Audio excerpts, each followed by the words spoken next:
Bonjour et bienvenue à tous dans cette nouvelle formation où nous allons développer un logiciel de gestion de bibliothèques. Donc là, le logiciel, je l'ai nommé ici Library Manager. Donc voilà, gestion des bibliothèques.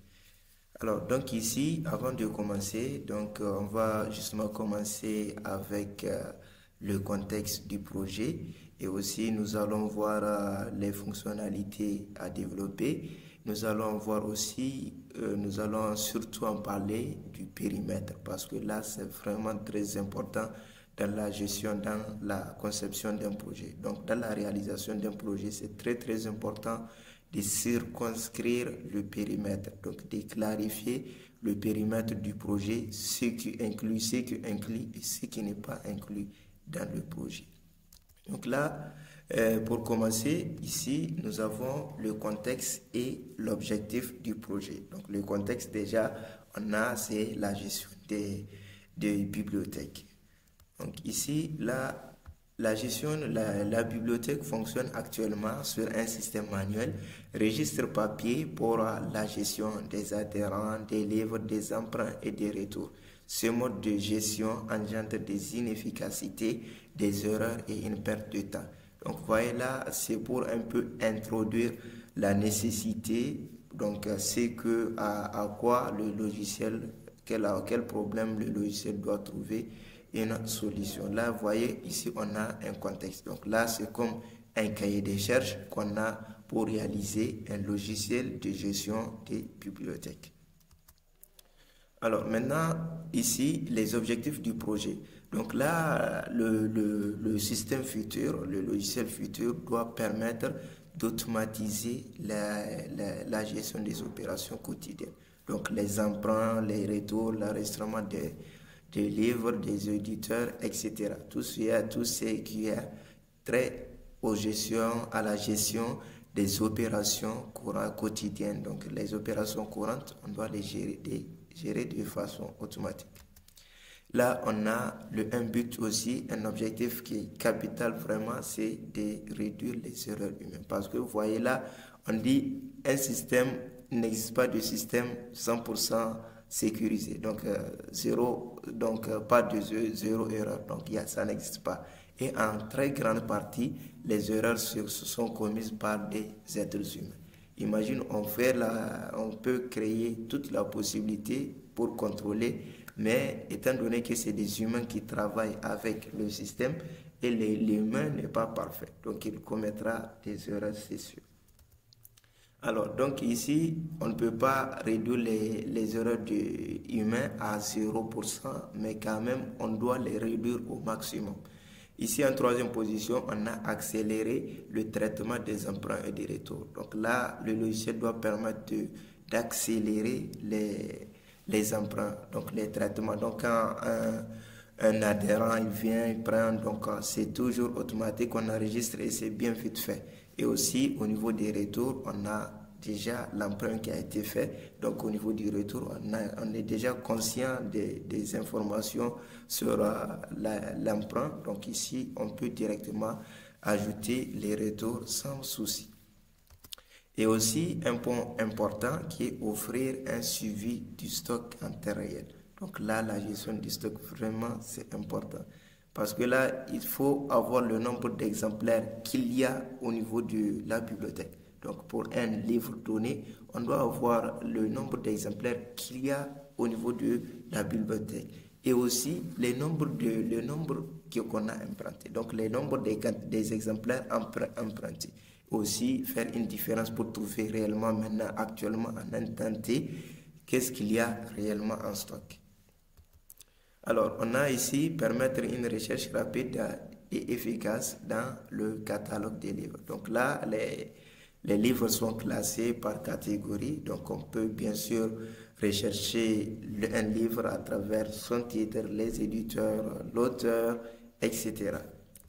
Et aussi faciliter les rapports statistiques et sur les activités de la bibliothèque. Ok. Okay? Donc là, sur les statistiques, on peut avoir la situation des emprunts, la situation des retours, la situation des pertes, parce que là, quand un client, quand un adhérent, donc on va utiliser ce terme-là, quand un adhérent vient prendre des livres, et il peut ne pas retourner ces livres-là. Donc là, il va payer les livres, mais quand même, on va considérer le livre comme l'exemplaire là comme étant perdu. Alors, donc ici, on poursuit toujours avec le périmètre. Ici, on a, donc là, je crois que j'ai recopié ici. OK. Donc là, ici, le périmètre du projet. Donc, pour le périmètre du projet, ici, on a la gestion des adhérents. Vraiment, le périmètre, c'est très important parce que ça nous permet de ne pas faire surtout des va-et-vient. Tu as fait ceci, on n'a pas fait cela, voyez. Donc, mais si on circonscrit le périmètre, et là, on sait que c'est ce qu'il y a à faire. Et ce qui ne se situe pas dans le périmètre, donc ce n'est pas à tenir compte dans un premier temps. Donc, on peut bien sûr mettre ça dans des mises à jour, mais dans un premier temps, on se concentre sur ce qui est dans le périmètre. Okay. Donc là, on a la gestion des adhérents. On a ici l'inscription et la gestion des membres. On a attribution des cartes d'adhérents avec des codes barres ou bien QR code. Donc c'est juste en fait des cartes qu'on fait pour les adhérents en spécifiant un code QR ou bien un code barre. Donc là, nous allons utiliser surtout le code QR. On va utiliser le code QR au lieu du code barre. Nous aurons aussi la gestion des livres. Donc, le périmètre s'étend. Déjà, quand il n'y a pas la gestion des livres, déjà, on ne peut même pas en parler. Donc, c'est une fonctionnalité qui est très, très importante ici au niveau de la gestion des bibliothèques. On a l'ajout, la modification, la suppression des fiches de livres. Okay? Donc, en réalité, ce n'est pas le livre qu'on supprime, mais c'est l'enregistrement qui est en base de données qu'on supprime. Donc, c'est ça ici, on a ici la suppression des fiches de livres. Ici, on a classement par catégorie, auteur, éditeur et par mots-clés. Donc, pour chaque livre, on aura un champ à spécifier où on va mettre un extrait du livre. Comme cela, avec l'extrait là, on peut accélérer la recherche au cas où l'utilisateur l'adhérent ne connaît pas le nom du livre, mais il connaît juste quelques parties du livre, il peut donner et on peut rechercher pour trouver le livre plus rapidement. Alors, nous avons ici la gestion des emprunts et retours. Donc là, toute la base va se situer justement dessus, à ce niveau-là. C'est les emprunts et les retours. Donc, quand un adhérent vient, il prend ce qu'il a pris, les exemplaires qu'il a pris, la date qu'il a pris, la date plus la date de retour prévue. Vous voyez, il y a tout ça. Donc, tout ça, il faut en tenir vraiment compte. Alors, ici, on a en quatrième position, ici, la recherche avancée. Donc, on peut rechercher par titre, auteur, catégorie, mots-clés, comme déjà on a spécifié ici un peu là. Ici aussi, on peut filtrer les livres disponibles ou empruntés. OK? Donc, par exemple, si je prends un livre qui s'appelle Apprendre Windev, donc si je prends un livre qui s'appelle Apprendre Windev, et on a ce livre-là en 5 exemplaires. Réellement, on a un stock en 5 exemplaires et on a tous les 5 là qui sont empruntés. Donc, le système doit nous dire que réellement, donc, on a 5 qui doivent être qui doivent être au niveau de la bibliothèque, mais tous les 5 ont été empruntés.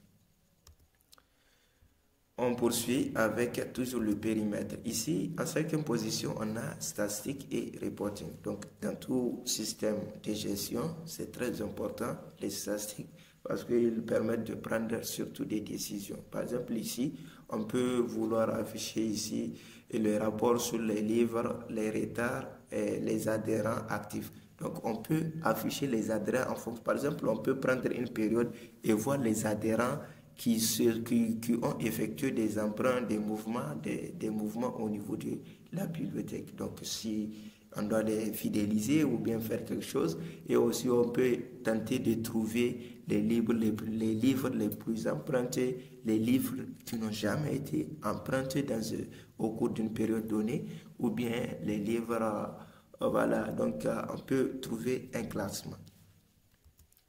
Alors aussi, on a interface utilisateur. Donc, toutes les gestions, donc on aura quand même toutes les interfaces utilisateurs qui vont nous permettre d'interagir avec le système. Et aussi, la plus particulièrement, c'est l'interface administrateur. Donc, interface pour le personnel, un back-office. Donc, le back-office, ça sera l'interface d'administration où on va gérer les entrées. Donc, l'application, bien si je peux le dire, les logiciels sera utilisé par deux postes. Donc, il y a l'administrateur qui va gérer le tout et aussi donc, la bibliothécaire ou bien le bibliothécaire, si ça se dit.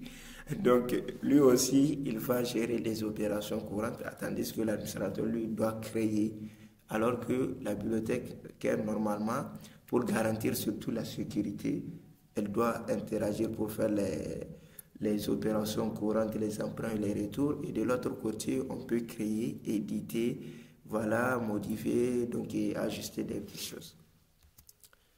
Alors, donc ici, on a vu ici un peu le périmètre du projet, mais là, il faut aussi clarifier les choses à ce niveau.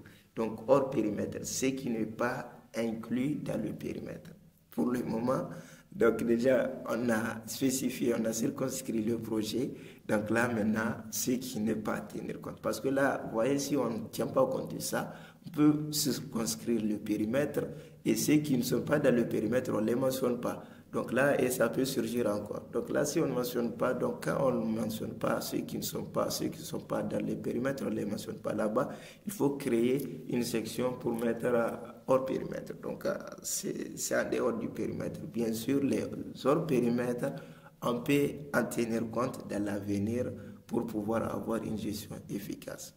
Parce que vous savez, dans la conception de logiciel, bon, il est presque impossible de créer le logiciel parfait avec toutes les fonctionnalités dès le départ. Donc, tous les logiciels, c'est comme ça. Vous pouvez développer toutes les fonctionnalités et par la suite, il y aura d'autres qui vont répondre, il y a d'autres qui vont tomber de gauche à droite qu'on doit ajouter. Okay? Donc là, ici, nous n'allons pas tenir compte dans un premier temps de la gestion des finances ou des abonnements. Okay? Donc, on va gérer les cartes. Il vient, il prend, on ne va pas s'en soucier s'il est abonné, s'il est régulier au niveau de l'abonnement ou pas. Donc, dans un premier temps, on ne va pas s'en soucier vraiment des abonnements. Et en plus, ce n'est pas si compliqué que ça. Donc, vous pouvez essayer de le développer en attendant qu'on y arrive.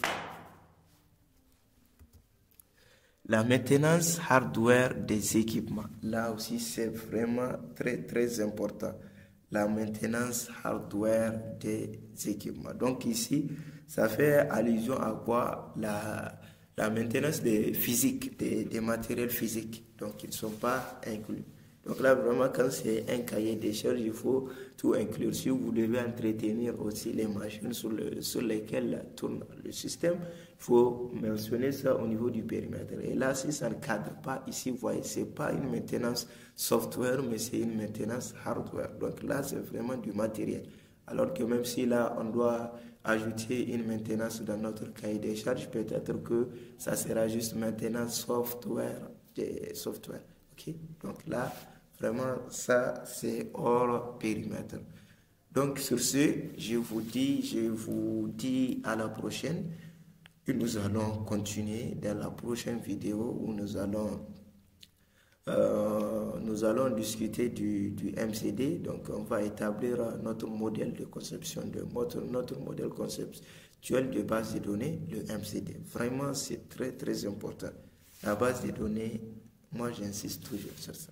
C'est très, très important. Donc là, il faut trouver là la méthode que nous allons utiliser parce que généralement, on utilise une des deux modèles là, soit MERIS ou bien UML. Donc UML, c'est une méthode anglophone, c'est plus utilisé dans l'anglophone. En plus aussi, c'est plus adapté à la programmation POO, la programmation orientée objet.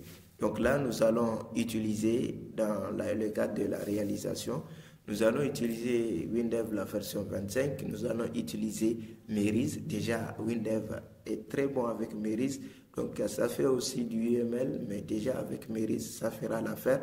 Mais là, il faut avoir vraiment des bagages à Merise, des bagages corrects à Merise. Parce que là, vous voyez la difficulté qu'on trouve généralement sur les projets. Je n'arrive pas à faire ceci, je n'arrive pas à faire cela. Vous voyez ça? Tout ce problème, ça casse, c'est au niveau de la base de données. Tant que la base de données est mal faite, donc on aura toujours des problèmes. On peut vouloir afficher telle information, on n'y arrive pas. Parce que la base de données n'est pas structurée de telle sorte qu'on puisse retirer les informations dont on aura besoin avec efficacité, rapidité, avec autant de performances. Et donc là, il va falloir jongler. Si on fait une très mauvaise base de données, il va falloir faire des virages, des contournages, et finalement, on aura un système qui ne tiendra pas. Donc la base de données, vraiment, c'est très important. Je vous invite vraiment à faire des recherches sur Merise. Et surtout, donc Merise, c'est un modèle qui est vraiment vaste.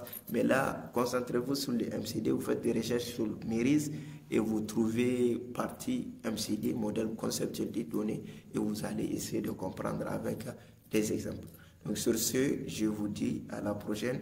Merci de m'avoir suivi jusqu'à la fin. Si ce n'est pas déjà fait, je vous invite à vous abonner à la chaîne, à liker et à commenter. Et aussi à partager avec d'autres personnes pour qu'ils puissent en tirer profit de cette formation. Et là, vraiment, ceux qui sont définis comme hors périmètre, là aussi en fonction des motivations. Donc, si les gens sont vraiment motivés, il y a beaucoup de participants, se motiver, c'est intéressant, donc on peut aller plus loin. Mais là, déjà, on a hors périmètre.